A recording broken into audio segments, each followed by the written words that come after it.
So those are our three new pilots this year, and we're welcoming GTRI and John Wandelt next as our first of our current pilots.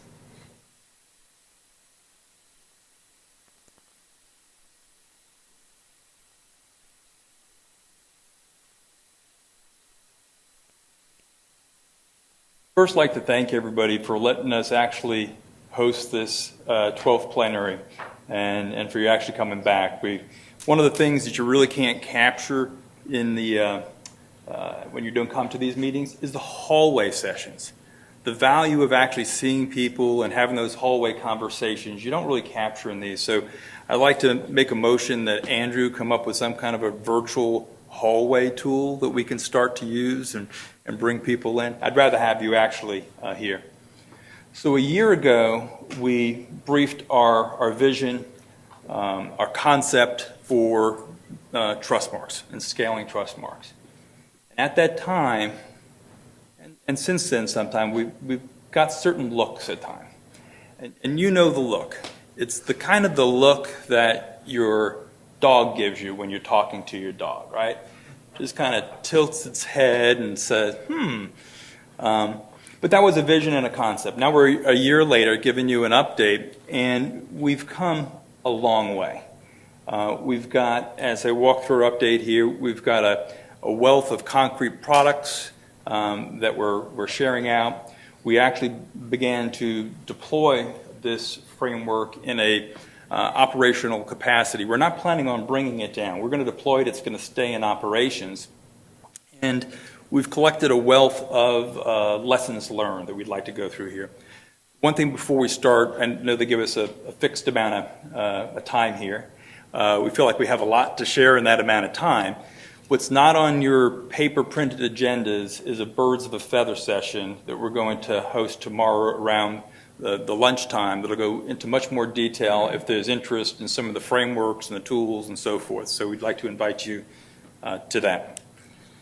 What I'm going to do is spend just a few minutes up front rebooting those who are familiar with the project, maybe introduce a little bit for those who have not seen the project, some of the challenges, some of our approach, not spend too much time on that, go over our progress today, some of the deliverables that we've had, some lessons learned, we'll just touch on that. I want to talk a lot about the participants that are in the pilot. In the past, we've talked a lot about the technical and the framework. I want to actually hit the real world use cases that we're rolling out. I think that's of interest to people. And then maybe some of the things that we can do in the future. So we operate a federation called the National Identity Exchange Federation, or NEIF. And there are three main challenges that brought us to the table. And some of you have heard this before. There's lots of trust frameworks out there. I have an acronym YATF, yet another trust framework, right? And anytime we have a project, people are like, so I need to build a trust framework. And what we've learned is there's just a lot of overlap. There's some new things for each community of interest, but there's a lot of overlap and there's a lot of potential, reuse. So maybe some folks are real comfortable in their silos, but we're trying to get people out of those silos. So that was one of the problems what we were running up against. The second problem is we call the all or nothing problem, right? These trust frameworks are kind of like snowballs rolling down the hill, okay? As they start to roll down, they pick up additional requirements and additional protocols and additional kinds of actors. And you either have to satisfy all of that or nothing, or there's just this natural componentization concept where you can address parts of it. So it's going to happen the bigger these things get. And then the third problem is it's always changing. By the time we got it figured out, it's constantly evolving, right? So we have to figure ways of life cycle managing anything that we do, because we don't want to really punish those early adopters. We want to reward the early adopters, but that's hard to do that. So those were the three problems we were facing firsthand in our community. Generally, our approach was, well, what if we think about the silos, these frameworks, in terms of components, reusable components that can transcend these frameworks. And if we do it right with sets of rules, we can then assemble them for different business contexts. And then we would actually know where that overlap is. And if we do it where you can extend it from a community of interest perspective or subset it into composable business contexts, then we'll actually know where that overlap is. And we'll be able to transcend these silos. So we came up with this idea called trust marks, machine-readable trust marks. And there's a lot of discussion of what a trust mark actually is or it isn't, but for the purpose of our project, it is a machine-readable artifact. It's an assertion about a set of facts, conformance to a set of conformance criteria under a well-defined set of assessment steps. It can either be self-asserted or it can be third-party asserted. The assertions or trust marks are issued by trust mark providers to trust mark recipients, and they're relied on by trust mark relying parties. So that's our definition, and that's what we've built out. Also, you have to define the relationships between the entities, right? We talk about relying parties and identity providers and attribute providers. We're familiar with those relationships, but in a trust mark environment, there's some different kinds of relationships. So we set up a formal ecosystem defining each of those roles and what the responsibilities would be and the kinds of agreements you would have between these various different actors in the ecosystem. So that was our approach. Jump two at a time. So what we did our first year, because right, we're into our second year. What we did our first year, we actually developed this technical framework. It's published at the URL here.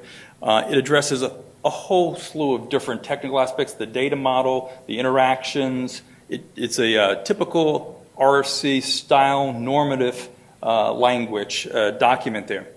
We then used that technical specification and built 62 of these component trust mark definitions we talked about. Okay, we built them to conform to that specification. Basically gives us coverage for FICAM LOA2, LOA3, a lot of the 800-53 security controls, and then some community-specific requirements. But it's extensible to other communities as well. We also came up with 10 different bundles within our community of trust marks, because we look at trust marks in a very granular fashion. But you can bundle those for a business context. For example, a particular level of assurance for a particular actor, a credential provider, or an attribute provider. You bundle it those ways. Or for a business context, sharing criminal intelligence information within the community. So you can bundle these in different ways. Of course, there's overlaps between those bundles. We've also developed a bunch of tools to seed the marketplace. So how will these trust mark definitions be used by assessors, and how can you actually generate these things and then actually use them in real world systems? And then we've produced a website out here which you can follow our project. So that's year one.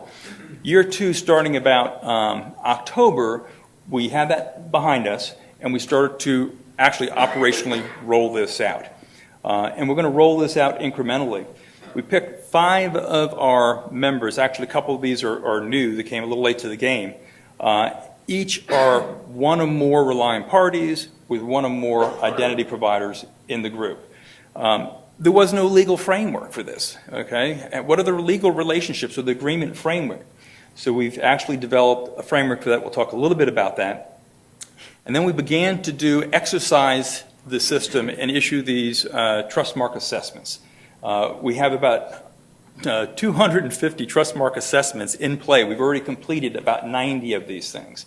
So our methodology is, instead of just doing the whole monolithic assessment, as you assess individual trust marks or points or requirements, you then actually issue that into the environment. The good news about that is those 90 that we've complete are now published, signed, and can be used in a trust environment by the participants. They don't have to wait to have 100% compliance with all the trust marks. We've also collected lessons learned. We're issuing those trust marks, and one of the big issues is you issue a trust mark. What do you issue it to? An organization? For example, at Georgia Tech, we have lots of computers. We have lots of identity systems here. So do we issue it to the organization? Well, how do you actually bind that trust mark, that instance, to an endpoint? So there's some of these open questions that we've thought through and built into our framework. I asked each of our participants in this first 3 months here to provide me some slides. They would have liked to have been here, but for a 15-minute presentation, it didn't work out that way. First, talk about NLITS. NLITS is the National Law Enforcement Telecommunications System. If you've ever got pulled over on the side of a road, you were probably involved in an NLITS transaction. Some of you may have been involved in more than one NLITS transaction. The types of things are wants and warrants and rap sheets and interstate sharing of that information. They do about last year they did 1.5 billion transactions. They got 2 million users. Their model is a hub and a spoke. Each state, they connect all 50 states and a lot of federal agencies, and each state has what they call a message switch. NLITS doesn't have a direct relationship to those end users. Its relationship is through that message switch.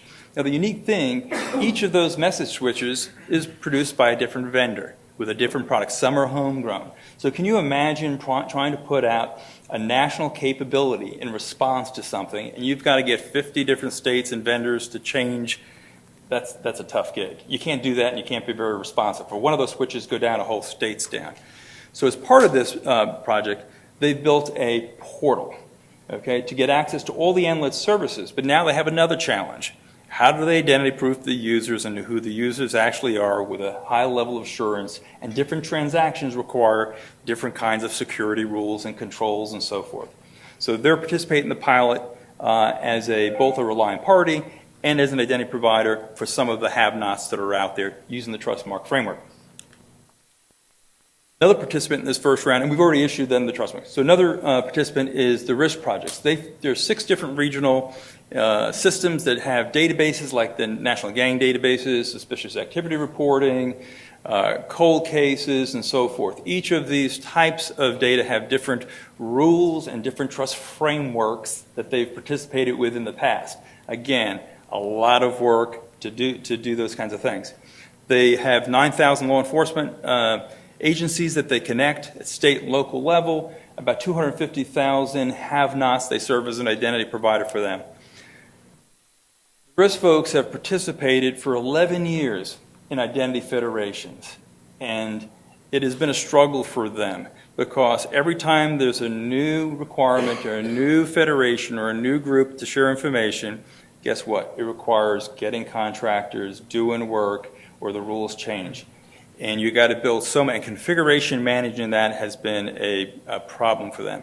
So they are very pleased with this new approach in terms of trust marks where they can publish their trust marks in, have their partners publish their trust marks in. It's a more agile framework for change and for quickly bringing on new partners and entities. Los Angeles County is the largest sheriff's department in the world. 10,000 sworn law enforcement officers, 8,000 civilians. They got 72 different kinds of law enforcement units. So from our perspective, we think, ABAC, right? Different attributes give them different access types control. So they participate in the project setting up an identity provider. They have a information systems division that hosts for not only the sheriffs, but other law enforcement, the PDs and probation, a whole host of different services out there that serve as the relying parties, not only for within California, but across state boundaries. So when we're talking about those RISC users that have identities and the NLITS users that will have identities, they can also get access to here if they meet the rules articulated in the Trustmark, electronic Trustmark. There's some benefits here. I'll cover the benefits because a common set of benefits across all of our participants is what we're seeing.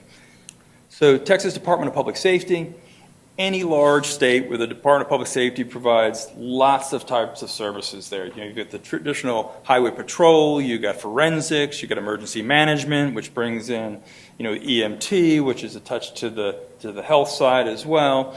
You got licensing, so you probably deal with a lot of the Department of Public Safeties as well there. They've got 120,000 law enforcement officers they serve up as an identity provider for. There's 400,000 emergency management that they're serving, and that's critical infrastructure, which brings in your private sector as well. They have a host of applications, as you would imagine, that they're rolling out. One of the first ones that they rolled out was what they call Texas MAP. It's a common operational picture situational awareness for critical infrastructure, for law enforcement, for public safety, everything from amber alerts that would come on there to where the hospitals are, critical infrastructure, pipelines, and so forth. It's got over 1,000 different layers based on who you are and what attributes you have. So among all these participants, some of the themes that they really liked about what we were doing here was the agility, the flexibility, the trust through a third-party assessment, the reuse of assessment results. So they didn't want to have to redo, every time they need to have a new partner, redo agreements, redo the assessments, that they could redo. Whatever that delta was, they could focus on that as they start to scale out. That's the first set of 5 that we have. So one of the things we had to do is figure out, well, how does a legal framework work? Before we had an agreement, we were in the middle as a federation operator manager, and this is pretty common, and you sign agreements with the middle. And so we got a bunch of lawyer types together and put out a framework where we would have agreements specifically between a Trustmark provider and a Trustmark recipient. Both parties would sign that. Digital Trustmark that has electronic references back to a relying party agreement, because sometimes you don't know who the relying party is up front, right? Who's going to rely? You know who the recipient is of the Trustmark, but who the relying party is someone who's going to trust that. So you have to bind that almost at runtime, that agreement.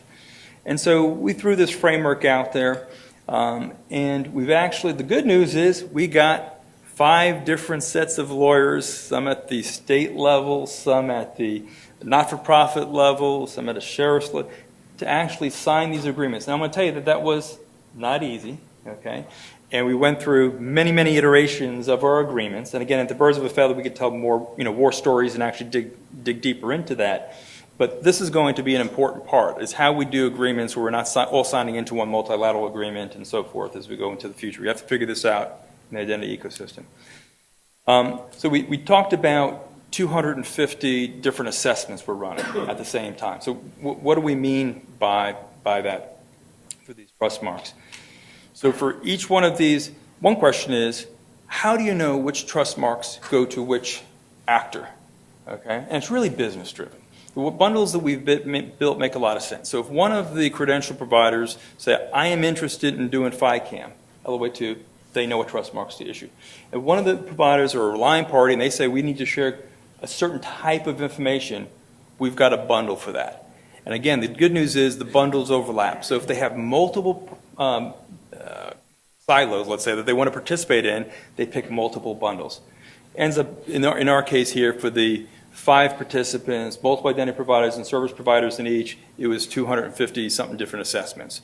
So you can imagine doing those assessments, you learn some lessons learned. So those are some of the things that we want to share. For each assessment, these Trustmark definitions have assessment steps. So we actually ate our own dog food and followed those steps. So we'd go through the assessment step, we'd follow each one, we'd collect the evidence along the way, we put it in a database. If the Boolean logic that's built into the Trustmark definition, since they're electronic, say, yes, that person deserves that Trustmark or that agency, it generates that electronic Trustmark, digitally signs it, publishes it out there, and then we go through the process of binding that. We have some cartoons in our Birds of a Feather that can show you at a detail level actually how that works.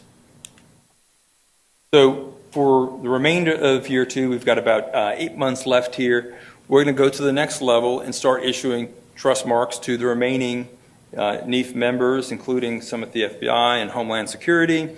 One of the things we wanted to prove was that trust marks could transcend these federations. Well, there's other law enforcement federations out there, like the Mid-Atlantic Federation has a number of states.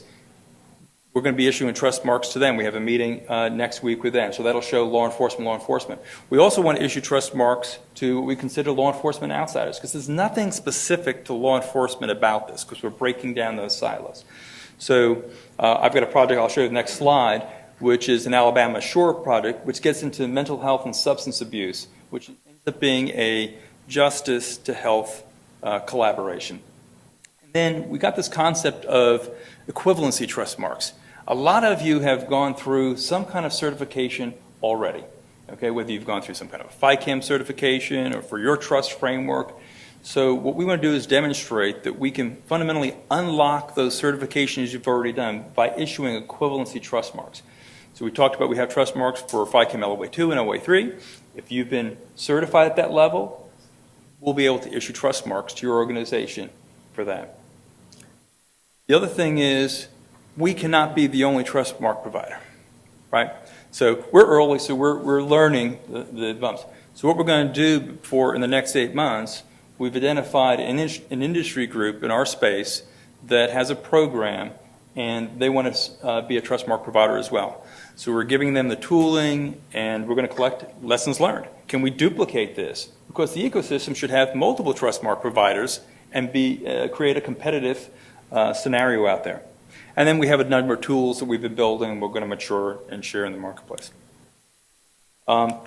Just real quick, the slides in the deck, I think I'm running short on time here, but in the one important part in this Alabama secure sharing utility for recidivism, as individuals that are incarcerated, they tend to either have or sometimes develop substance abuse and mental health issues. And when we release them back into society, we want to make sure that the information around their condition gets shared between law enforcement and the mental health and substance abuse counselors that are out there. So as part of this, we are going to issue 3,000 identities to contract mental health and substance abuse counselors, and bring the various agencies into the Trustmark framework to bridge the gap between health. Now, we're going to reuse a majority of the Trustmark definitions we already have, but there's some we don't have. But because the framework allows that extensibility, they're going to require things like informed consent and delegation in order to make this scenario work. So we're going to work with them to build some of those Trustmarks and add them on top of these. If you've monitored our website in the past, we've published a whole bunch of lessons learned that are out there, so I'd encourage you to take a look at those. Those mostly are regarding building of this framework, but as we've begun to roll this out in the last 3 months, we've learned a lot of things on the operational side in terms of balancing the practicalities of this and the trade-offs. And we had to walk fine lines in some cases, actually doing the assessments and doing the issuance and the management, the legal agreements, and actually the bindings. Short list here, again, during the Birds of a Feather, we're going to walk through and hopefully give you some insight to some of these issues that we've run into. I'll have the engineers in the Birds of a Feather as well. I added this slide for some of the questions, and these are some of the questions that we think the IDESG needs to think about as they talk about their framework. We've been thinking a lot about these, and this is a good discussion, again, maybe to have and continue in the committees and so forth. So what actually does a Trustmark mean, right? If it's such a high level, it may mean a lot of things. If it's too granular, maybe hard to implement.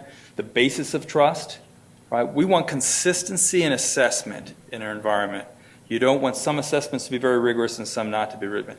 How do I use it? You give me a Trustmark, so now what? How do I actually use that?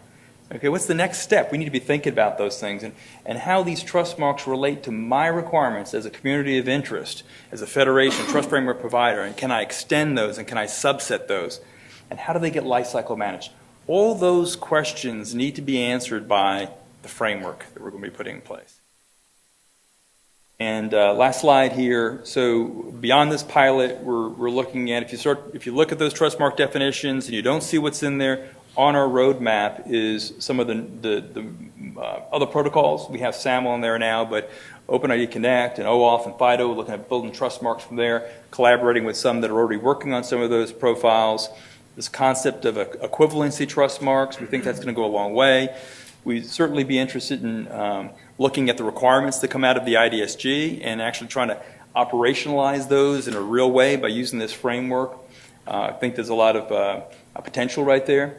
Trustmarks for communities of interest, like we talked about, informed consent or professional certifications and so forth.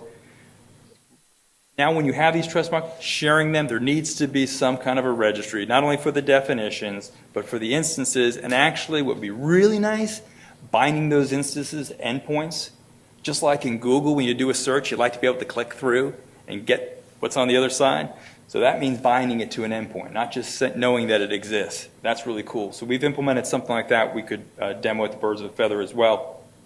Mature the tools, and we're looking to partner with all of you in the room here and to see if we can help move your pilots along as well. Thank you.